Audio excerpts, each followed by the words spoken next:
चोरी क्रिएशन से मैं सपना शर्मा आप सभी का हार्दिक स्वागत करती हूँ आपके अपने चैनल पर। दोस्तों, आज के वीडियो में मैं आपके भगवान भोलेनाथ की एक बहुत ही बढ़िया आध्यात्मिक और भावना की कहानी लेकर के आई हूँ। आइए सुनते हैं।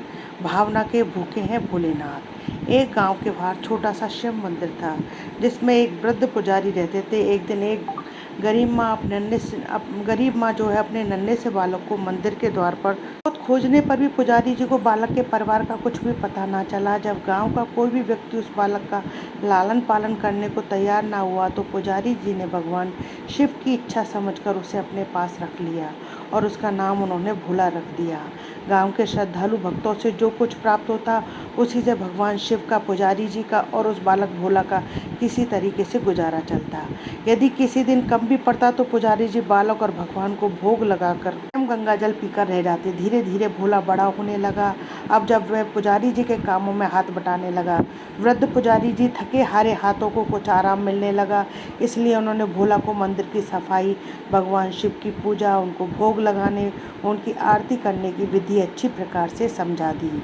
अब वे स्वयं भगवान शिव के नाम जप और संकीर्तन में समय व्यतीत करने लगे। एक दिन भगवान शिव के मंगलकारी नाम शिव शिव शिव का जप करते हुए पुजारी जी के जो है प्राण छूट गए। अब बालक भोला का इस संसार में भगवान शिव के सिवा और कोई सहारा न रहा। उसने पुजारी जी की ये 3 बातें कभी नहीं भूली। पहली, भगवान भोलेनाथ शिव शंकर को ताजी गरम रसोई का ही भोग लगाना, भगवान को भोग लगाए बिना स्वयं कुछ भी नहीं खाना, भगवान शिव पर विश्वास रखकर कभी भी किसी की वस्तु का संग्रह न करना, बासी भोजन का भी नहीं। कोई भक्त पहले से बना भोजन या मिठाई मंदिर में दे जाता, तो बालक भोला उसे गरीबों में बांट देता। वह ताजी रसोई बनाकर ही भगवान को भोग लगाता, उसके बाद स्वयं प्रसाद ग्रहण करता और यदि बचता तो उसे भी बांट देता। यदि रसोई बनाने को सामग्री न होती, तो भोले बाबा और भोला भगत दोनों गंगा जल पीकर ही रह जाते। एक बार बरसात का मौसम आया और 3-4 दिन तक मूसलाधार वर्षा होने से मंदिर में एक भी भक्त नहीं झांका। भोला अपने भोले बाबा को गंगा जल का ही भोग लगाता और उसे पीकर रह जाता। भोले बाबा बालक की भक्ति और सहन शक्ति की परीक्षा लेते रहे, किंतु आखिर में उसने अपने भक्त बालक को भूख से तड़पते देख उनसे रहा नहीं गया। वे सेठ के नौकर का रूप धरकर हाथ में भोजन सामग्री की पोटली लेकर वर्षा में भीगते हुए मंदिर के द्वार पर जा पहुँचे।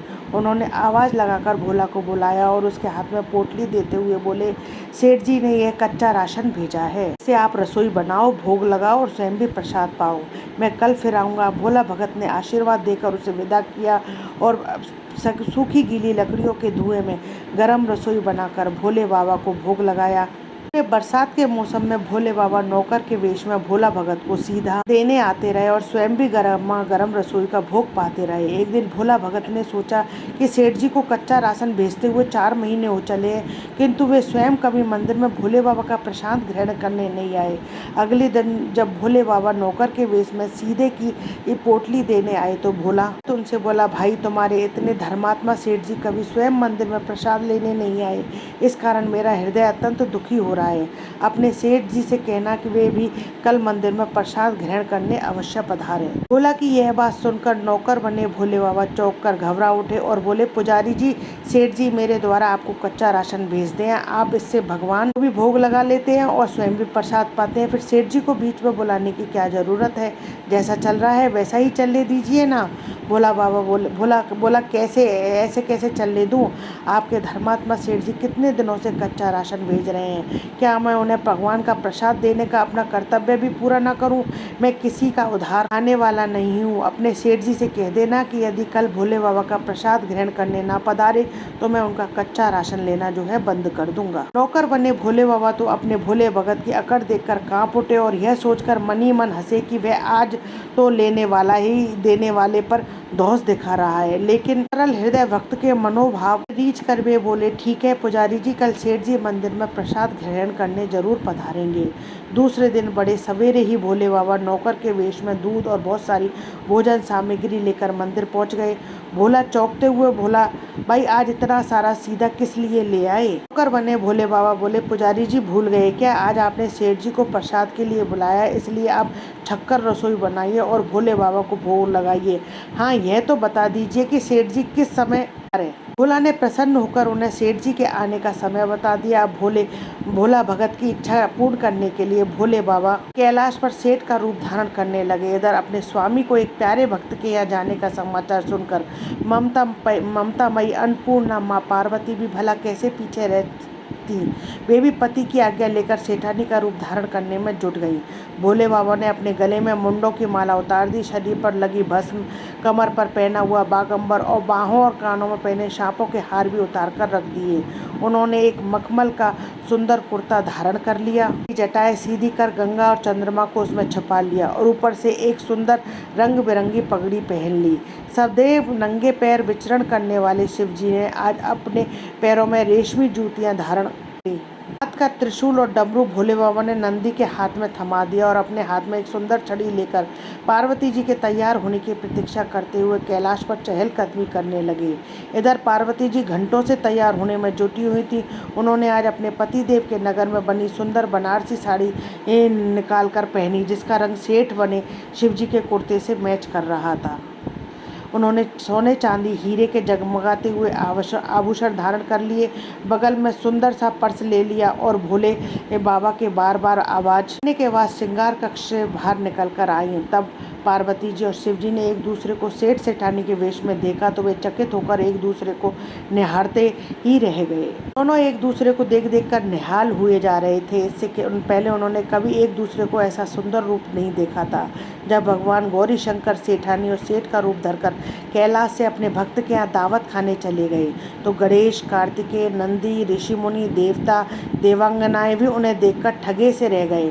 सेठ बने शिव जी अपने हाथ में ली हुई छड़ी को अदा से घुमाते हुए पृथ्वी पर टेकते हुए चल रहे थे और उनके पीछे पीछे बगल में पर्स लिए अपने जूती से टक टक और पायलों की छन छन की मधुर ध्वनि करती हुई पार्वती सेठानी बनी हुई चल रही थी। उधर भोला भगत आज सुबह से ही सेठ जी के स्वागत में भांति भांति के पान बनाने में जुटा हुआ था। अपने भोले बाबा का भोग तो वह चलते फिरते बना लेता, तो आज उसे कई महीनों से भगवान को भोग लगाने के लिए कच्चा राशन भेजने वाले सेठ जी को भगवत प्रसाद देना था। अतः आज उसने अपनी सारी पाकशाला झोंक डाली थी।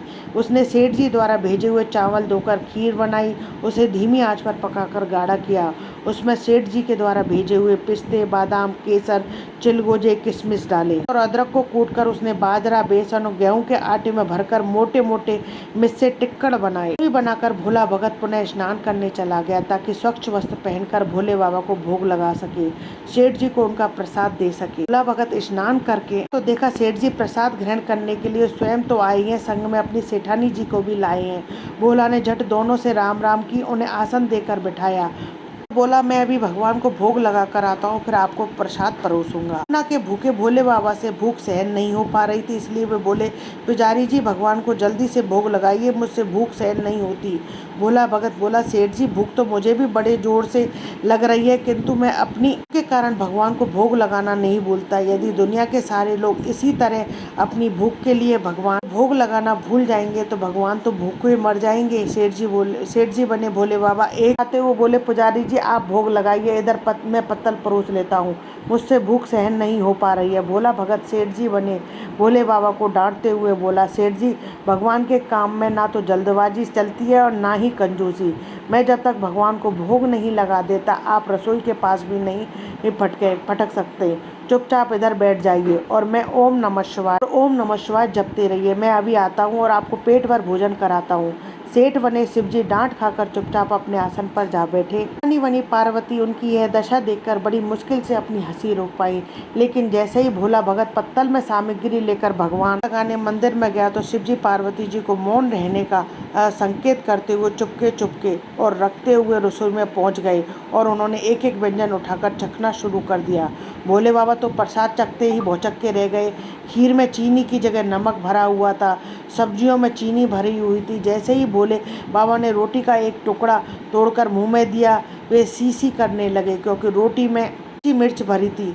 वे सी करते हुए उल्टे पैर भाग गए और अपने आसन पर जा बैठे। माँ पार्वती अपने स्वामी की यह हालत देखकर आकर हंस पड़ी। इससे पहले कि भोले बाबा पार्वती जी के सामने कुछ सफाई दे पाते, भोला भगत ओम नमः शिवाय मंत्र का जप करते हुए पहुंचा। उसने भोग को रसोई में मिलाकर उसे पवित्र बना डाला और फिर सेठ जी के सामने पत्तल परोसकर हाथ जोड़कर बोला, सेठ जी अब आप भी जी भर के प्रसाद पाइए। भोले बाबा तो अभी अभी भक्त की भक्ति से जोरदार उसके हाथ की बनी हुई रसोई चख चुके थे, अतः उसे ग्रहण करने सुनकर उनके पसीने छूटने लगे। कभी वे भोला तो कभी पार्वती जी का मुख देखने। भोला को सेठ जी की ढील बर्दाश्त नहीं हुई और बोला, सेठ जी अब क्या हो गया आपको? अभी अभी तो इतनी तावलापन मचा रहे थे, अब क्यों नहीं ग्रहण करते? आप ग्रहण करो तभी तो माताजी भी भोजन आपके साथ ग्रहण करेंगी और फिर मैं भोजन ग्रहण करूंगा। भोला की ललकार सुनकर भोले बाबा ने चुपचाप खीर का कुल्हड़ उठाया और सारी नमकीन खीर कटाकट पी गए। कुल्हड़ खाली होने की देर थी कि भोला ने उसे झट से भर दिया। अपने प्रिय भक्त के हाथों परोसे हुए भोग में भगवान को आज दुगना स्वाद आने लगा। भोला परोसता गया और भोले बाबा पीते गए। जगन माता पार्वती भक्त और भगवान दोनों के प्रेम को देख देख कर मंत्रमुग्ध होती रहीं।